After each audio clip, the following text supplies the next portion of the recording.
BestKeptLit presents The Lorax by Dr. Seuss. At the far end of town, where the grickle grass grows, and the wind smells slow and sour when it blows, and no birds ever sing excepting old crows, is the street of the lifted Lorax.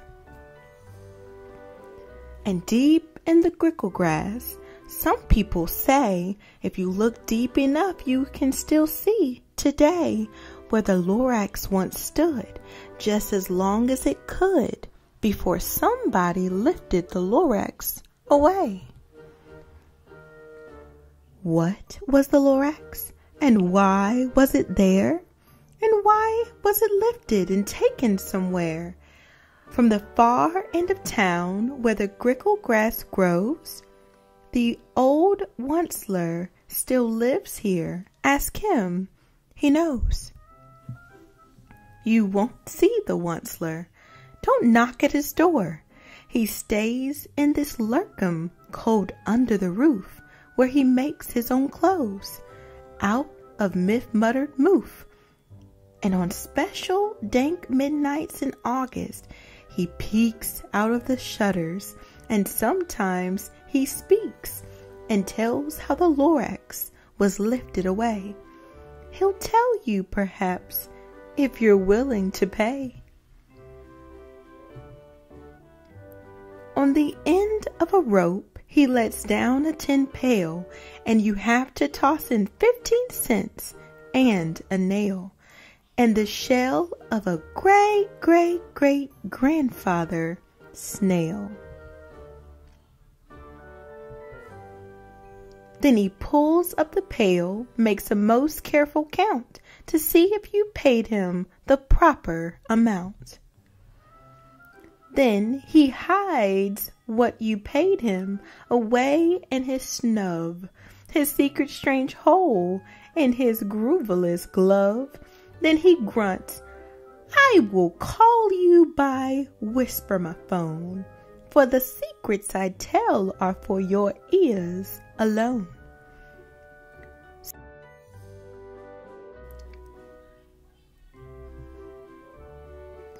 Slop down slups the whisper my phone to your ear, and the old onceler's whispers are not very clear, since they have to come down through a snurgly hose, and he sounds as if he had smallish bees up his nose. Now I'll tell you, he says, with his teeth sounding gray, how the Lorax got lifted and taken away. It all started way back, such a long, long time back. Way back in the days when the grass was still green, and the pond was still wet, and the clouds were still clean, and the song of the swami swans rang out in space, one morning I came to this glorious place, and I first saw the trees. The truffula trees, the bright-colored tufts of the truffula trees, mile after mile in the fresh morning breeze. And under the trees I saw brown barbalouts frisking about in their barbaloot suits as they played in the shade and ate truffula fruits. From the ribulous pond came the comfortable sound of the humming fish humming while splashing around. But those trees, those truffula trees, all my life I'd been searching for trees such as these. The touch of their tufts was much softer than silk, and they had the sweet smell of fresh buttery milk. I felt a great leaping of joy in my heart. I knew just what I'd do. I unloaded my cart. In no time at all, I had built a small shop. Then I chopped down a truffula tree with one chop. And with great skillful skill, and with great speedy speed, I took the soft tuft and I knitted a need.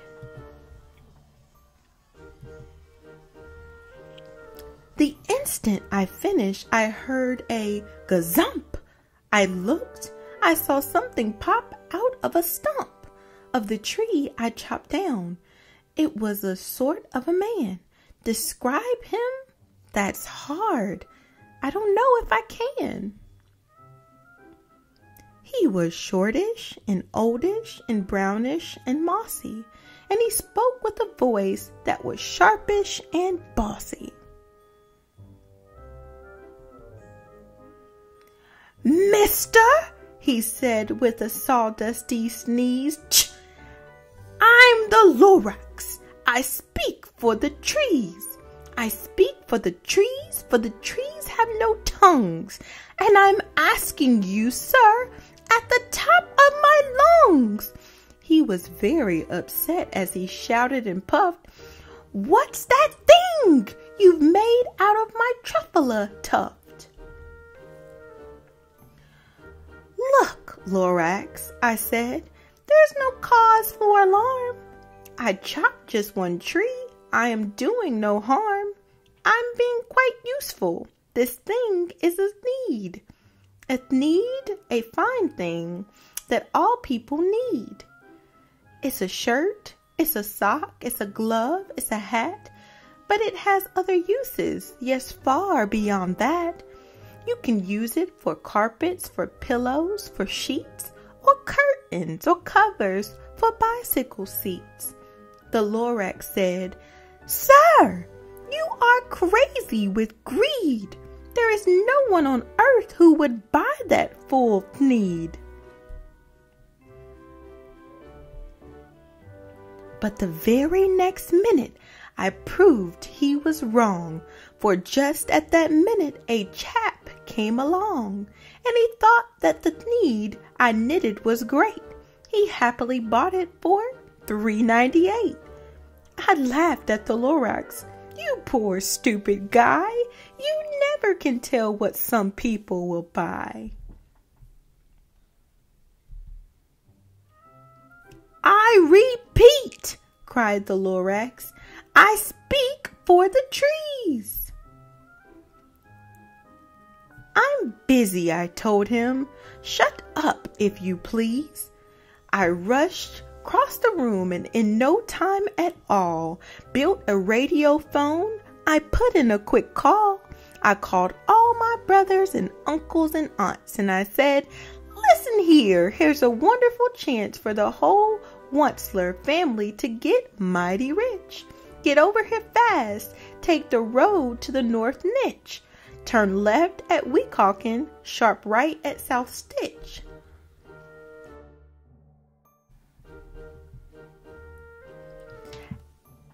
And in no time at all, in the factory I built, the whole Onceler family was working full tilt. We were all knitting needs, just as busy as bees, to the sound of the chopping of truffula trees. Then, oh baby, oh, how my business did grow. Now, chopping one tree at a time was too slow. So I quickly invented my super axe hacker, which whacked off 4 truffula trees at one smacker. We were making needs 4 times as fast as before, and that Lorax, he didn't show up anymore. But the next week, he knocked on my new office door. He snapped, "I'm the Lorax who speaks for the trees, which you seem to be chopping as fast as you please. But I'm also in charge of the brown barbaloots who played in the shade in their barbaloot suits and happily lived eating truffula fruits. Now, thanks to your hacking my trees to the ground, there's not enough truffula fruit to go round, and my poor barbaloots are getting the crummies because they have gas and no food in their tummies." They loved living here, but I can't let them stay. They'll have to find food, and I hope that they may. Good luck, boys, he cried, and he sent them away. I, the onceler, felt sad as I watched them all go. But business is business, and business must grow, regardless of crummies and tummies, you know?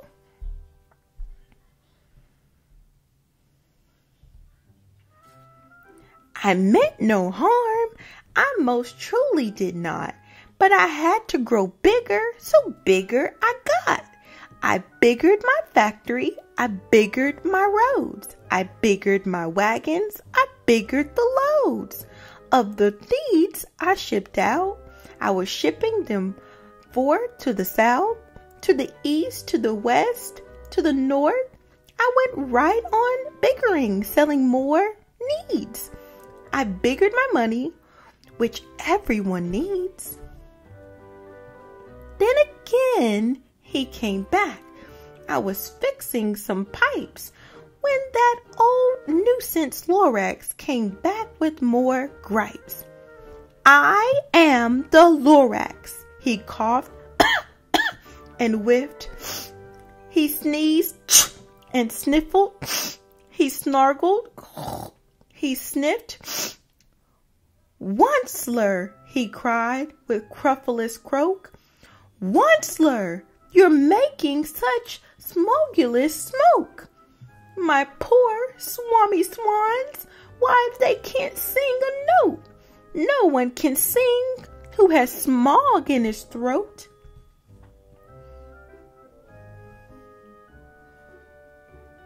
And so, said the Lorax, please pardon my cough.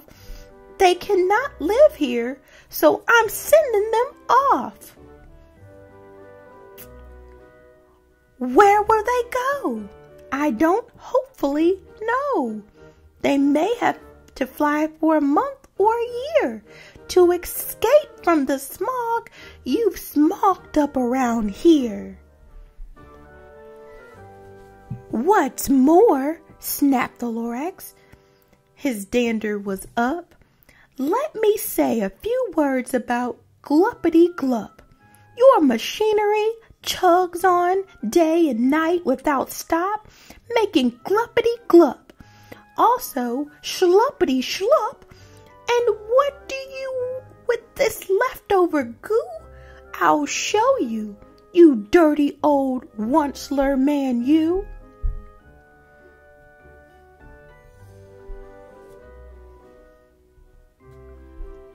You're glumping the pond where the humming fish hummed. No more can they hum, for their gills are all gum. So I'm sending them off. Oh, their future is dreary. They'll walk on their fins and get woefully weary in search of some water that isn't so smeary. And then I got mad. I got terribly mad. I yelled at the Lorax. Now you listen here, Dad. All you do is yap, yap and say, bad, bad, bad, bad. Well, I have my rights, sir, and I'm telling you, I intend to go on doing just what I do. And for your information, you Lorax, I'm figuring on biggering and biggering and biggering and biggering, turning more truffle trees into needs, which everyone needs. And at that very moment, we heard a loud whack.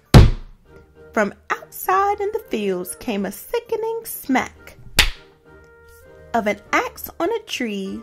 Then we heard the tree fall, the very last truffle tree of them all.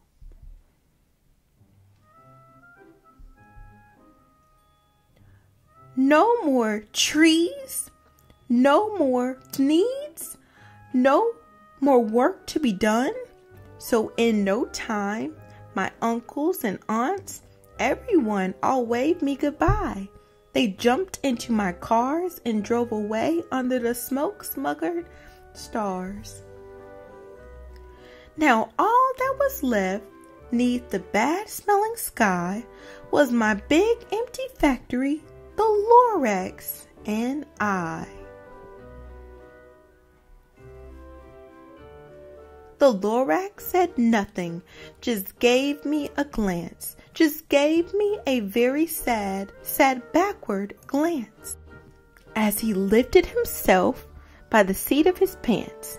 And I'll never forget the grim look on his face when he hoisted himself and took leave of this place through a hole in the smog without leaving a trace. And all that the Lorax left here in this mess was a small pile of rocks with the one word, unless. Whatever that meant, well, I just couldn't guess. That was long, long ago. But each day since that day, I've sat here and worried away. Through the years, while my buildings have fallen apart, I've worried about it with all my heart. But now, says the once-lit, now that you're here, the word of the Lorax seems perfectly clear. Unless someone like you cares a whole awful lot, nothing is going to get better. It's not.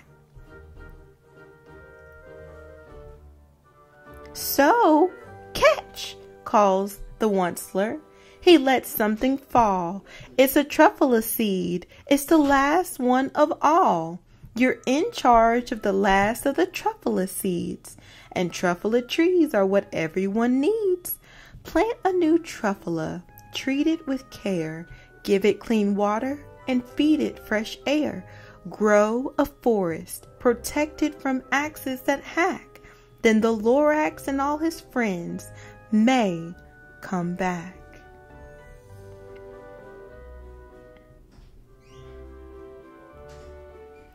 Join the campaign to help save the real-life Lorax forest. Unless someone like you cares a whole awful lot, nothing is going to get better. It's not. The Lorax.